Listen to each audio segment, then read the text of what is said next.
Aujourd'hui, je te donne quelques exemples de prières que tu vas pratiquer pour accélérer ton mariage. Un très bon sujet, n'est-ce pas?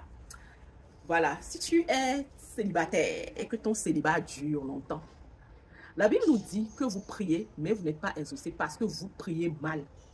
Est-ce que tu as déjà fait le point de tes sujets de prière et tu te demandes peut-être que je prie mal? Peut-être que je dois changer mon sujet de prière afin d'accélérer mon exaucement. Ce sont ces sujets de prière-là que je vais te partager aujourd'hui. Ce sont des sujets de prière que moi je faisais lorsque j'étais célibataire et ça a vraiment accéléré moi mon mariage.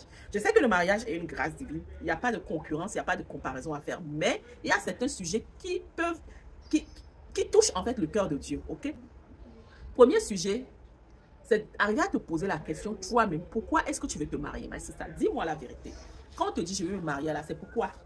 C'est juste pour pouvoir porter la bague au doigt ou pouvoir montrer à mes copines, mes copains que je suis mariée, ou je vais juste m'appeler madame tant, rentrer dans le rang des mariés, ou pourquoi est-ce que tu veux te marier? Est-ce que tu veux te marier parce que tu cherches un partenaire de destinée? Pose-toi cette question. Un partenaire, c'est-à-dire une personne avec qui tu vas travailler, une personne avec qui vous allez chasser 10 000, une personne avec qui vous allez faire des exploits. Si tu commences à évoquer cette manière de prier devant le trône de la grâce de Dieu, je te promets que Dieu va accélérer ton mariage. Ce sont des prières, ce sont des sujets que moi je mettais devant Dieu. Je disais à Dieu, voilà, je cherche quelqu'un qui va m'aider à être vraiment un partenaire de destinée. Je veux quelqu'un avec qui nous allons travailler ensemble pour faire avancer ton royaume. Je veux quelqu'un, un amoureux de Dieu. Je veux un assoiffé de Dieu. Je veux quelqu'un qui t'aime. Je veux quelqu'un qui te craint. Je ne veux pas quelqu'un qui va à l'église. Non, parce qu'il y a plusieurs des hommes qui vont à l'église aujourd'hui, mais qui n'ont aucune crainte de Dieu en eux. Et ça, ceux-là, ce sont les plus dangereux. Ils vont à l'église, mais ils ne craignent pas Dieu. C'est-à-dire, le message peut être tellement puissant, mais eux, là, ça ne les touche pas. Et ce sont les plus dangereux. Il vaut mieux aller épouser un païen que d'épouser un homme qui est dans l'église, mais qui ne craint pas Dieu.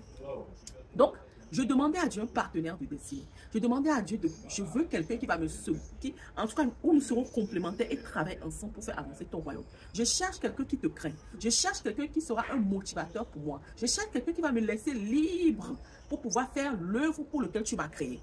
Et ça, ce sont des sujets que Dieu m'a vraiment exaucé. Et avec Dieu aussi, il faut être précis, mais c'est ça, il faut être précis dans ce que vous demandez. Il ne faut pas demander un homme parce que je veux un homme. Tu veux quel type d'homme? Tu veux quel type d'homme?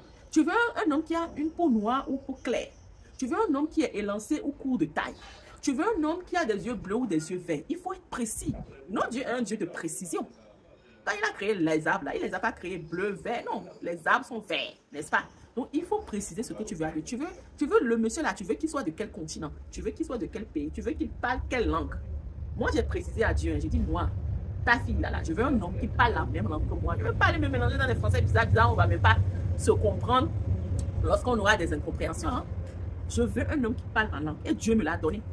Tu vois, donc il faut être précis dans vos sujets de prière lorsque vous priez à Dieu. Mais mettez l'avantage de Dieu en premier. Il faut faire un deal comme Anne avec Dieu. Ah, toi tu cherches quelqu'un, toi tu cherches un... Anne savait que Dieu cherchait un prophète. Ou bien je ne sais pas si Anne savait, mais en tout cas, Dieu cherchait un prophète. Et Anne a fait le deal.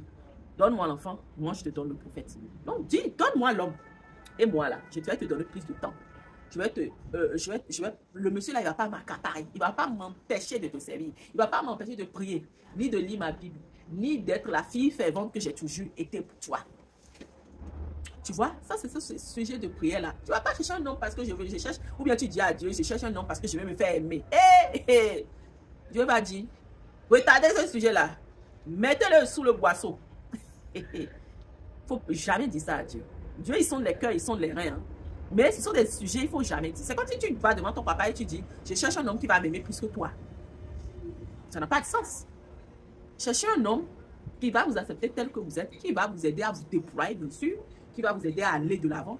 Mais ne cherchez pas un homme qui va vous aimer plus que Dieu. Ça aussi, c'est une erreur. Ce sont des sujets de prière que Dieu ne valide pas. Ce sont des sujets de prière qui bloquent vraiment en tout cas, qui empêchent Dieu d'exaucer parce qu'il voit que les sujets, la demande que tu fais, ou bien les points que tu évoques pour demander ton mariage, là, ça n'a pas de sens. C'est ça qui bloque vos mariages. Bien sûr aussi qu'il y a un volet spirituel qu'il faut traiter. Si tu as des combats spirituels, si tu as des réclamations de famille et tout ça, qu'il faut les traiter. Mais si c'est un célibat naturel là, moi je te promets que ce sujet là est suffisant pour accélérer ton mariage. Ok? Bye et bisous à toi. Ciao, ciao.